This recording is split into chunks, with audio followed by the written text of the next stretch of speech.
Thank you.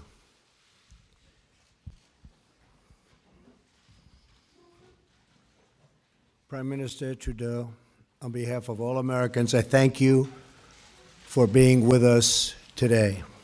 It is my honor to host such a great friend, neighbor, and ally at the White House, a very special place. This year, Canada celebrates the 150th year of Confederation. For Americans, this is one of the many milestones in our friendship, and we look forward, very much forward, I must say, to many more to come. Our two nations share much more than a border.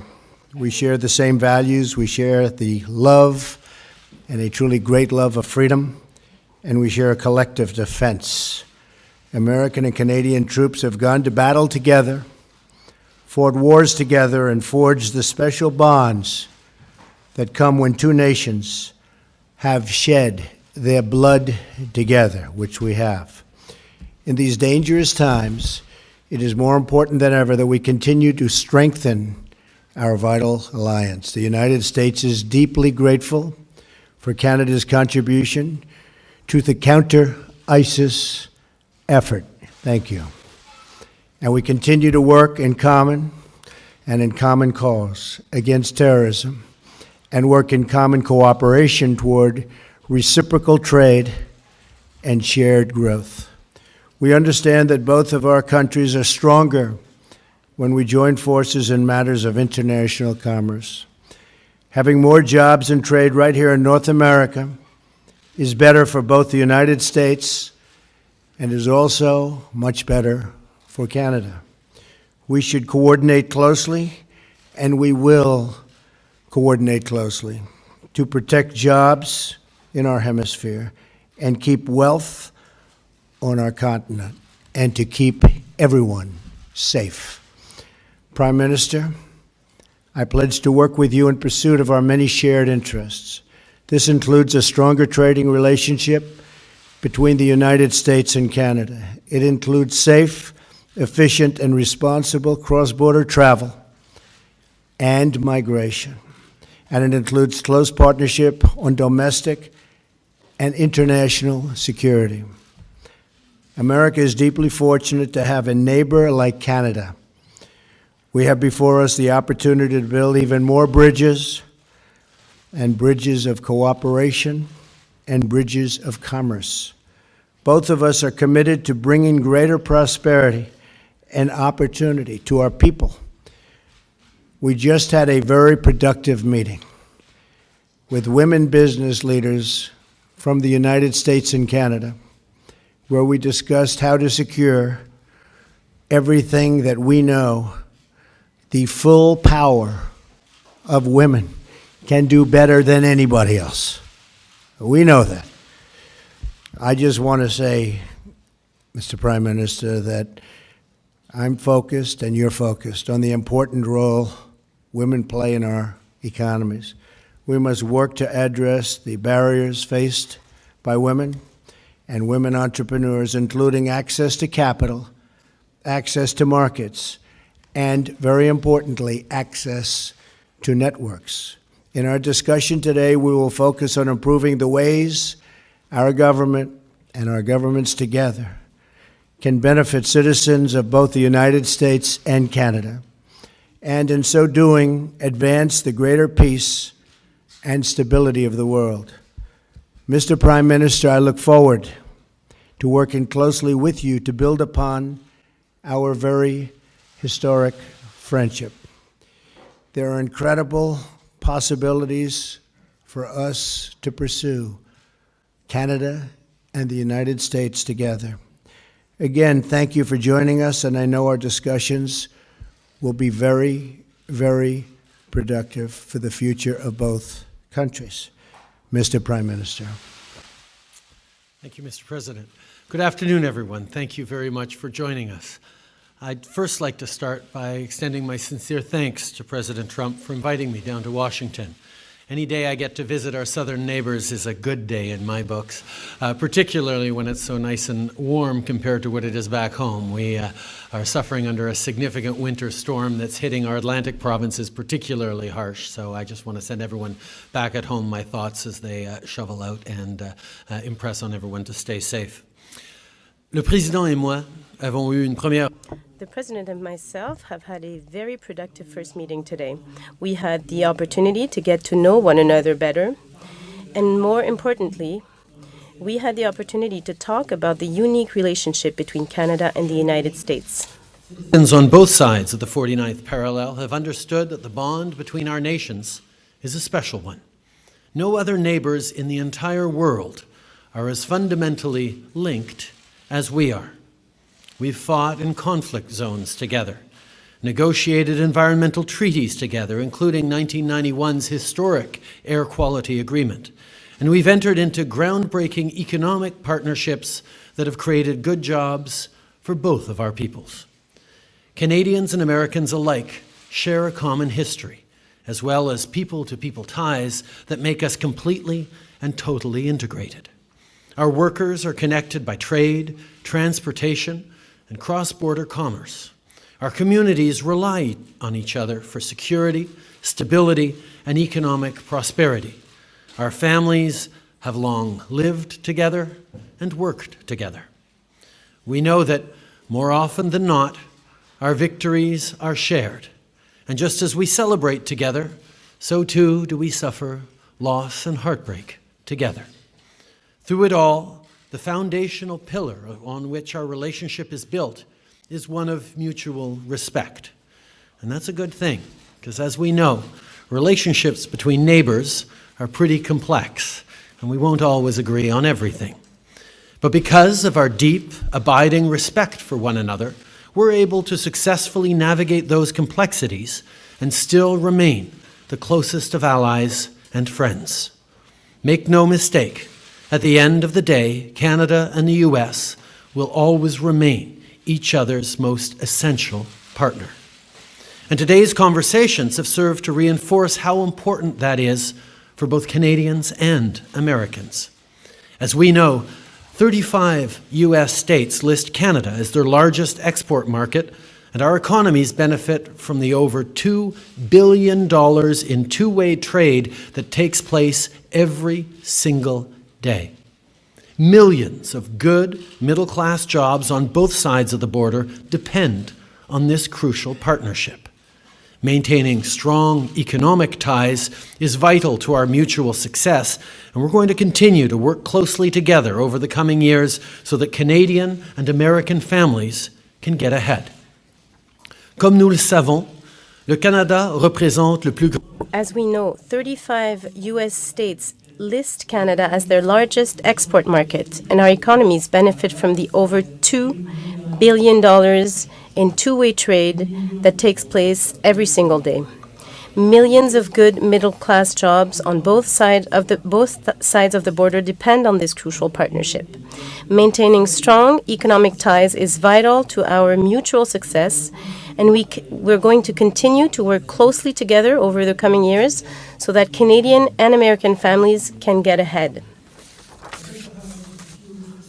That President Trump and I discussed today. At the end of the day, the President and I share a common goal. We both want to make sure that hard-working folks can go to work at a good job, put food on the table for their families, and save up to take a vacation every once in a while. That's what we're trying to do here. Today, we reiterated that our nations are committed to collaborating on energy infrastructure projects that will create jobs while respecting the environment. And as we know, investing in infrastructure is a great way to create the kind of economic growth that our countries so desperately need. In that same vein, we know that ensuring equal opportunities for women in the workforce is essential for growing the economy and maintaining American and Canadian competitiveness on the world stage.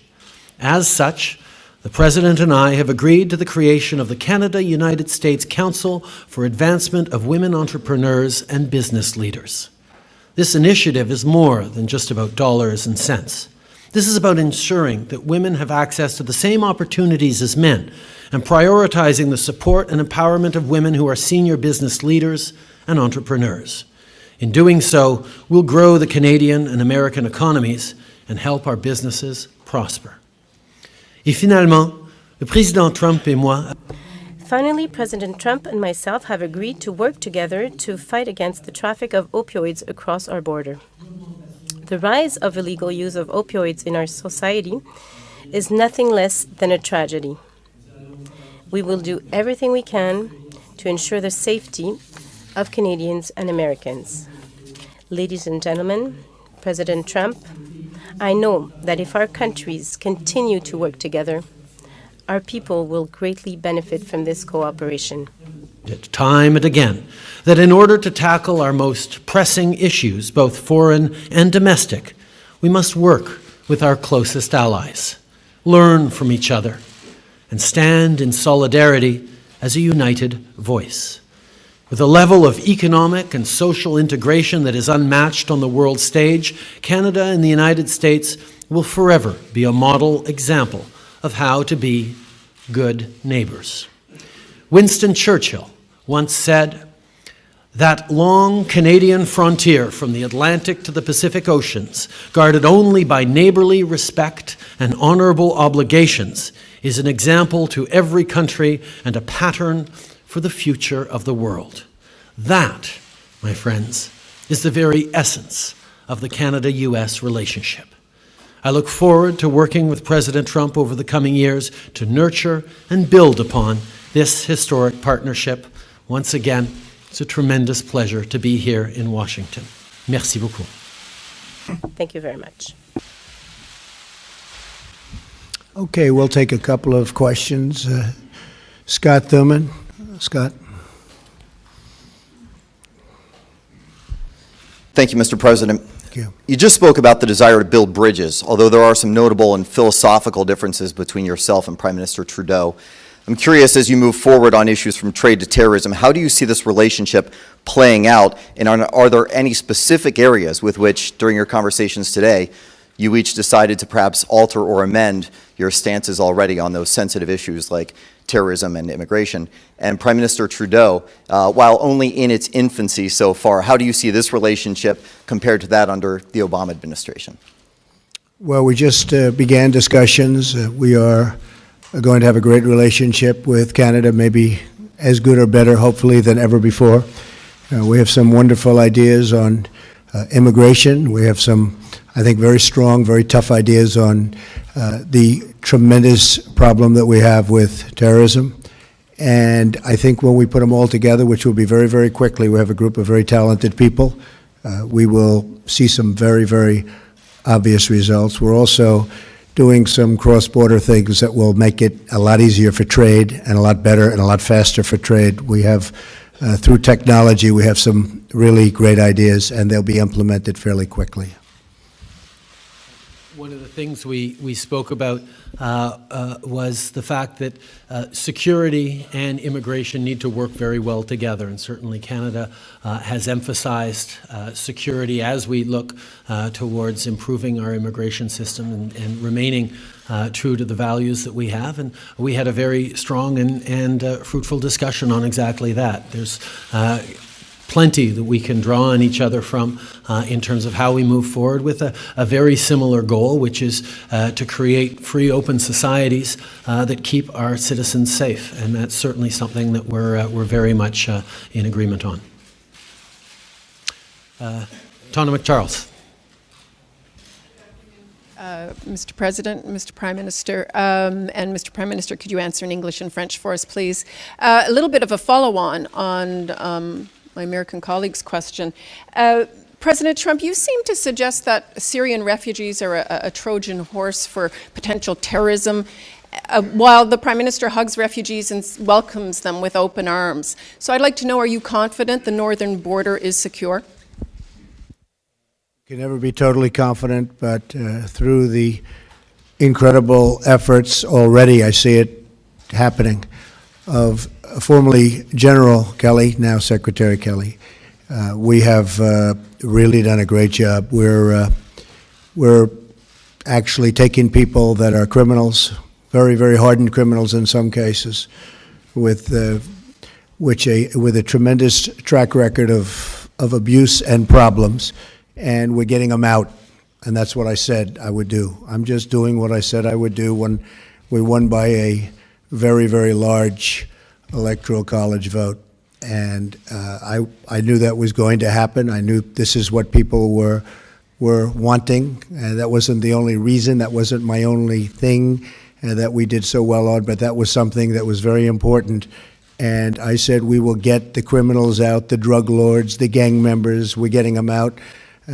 General Kelly, who's sitting right here, is doing a fantastic job. And I said at the beginning, we are going to get the bad ones, the really bad ones. We're getting them out, and that's exactly what we're doing. I think that in the end, everyone's going to be extremely happy, and I will tell you right now, a lot of people are very, very happy right now. Canada has always understood that keeping Canadians safe is one of the fundamental responsibilities of any government, and that's certainly something that we're very much focused on. At the same time, we continue to pursue our policies of openness towards immigration and refugees without compromising security. And part of the reason we've been successful in doing that over the past year, welcoming close to 40,000 Syrian refugees, is because we have been coordinating with our allies, the United States and around the world, to demonstrate that security comes very, very seriously to us, and that's something that we continue to deal with. C'est clair que it is clear that if you want to have a healthy and secure society, or safe society, you have to make sure that you maintain, that you focus on security.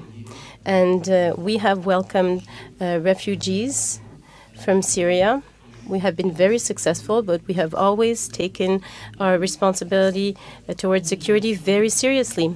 And our allies, including the United States, understand this focus very well, and they have done so since the very beginning. Please. Thank you. President Trump, now that you've been in office and received intelligence briefings for nearly 1 month, what do you see as the most important national security matters facing us? And Prime Minister Trudeau, you've made very clear that Canada has an open door policy for Syrian refugees. Do you believe that President Trump's moratorium on immigration has merit on national security grounds? Okay, thank you. Many, many problems. When I was campaigning, I said, it's not a good situation. Now that I see it, including with our intelligence briefings, we have problems that a lot of people have no idea how bad they are, how serious they are. Not only internationally, but when you come right here. I mean, obviously, North Korea is a big, big problem, and we will deal with that very strongly. We have problems all over the Middle East. We have problems just about every corner of the globe, no matter where you look.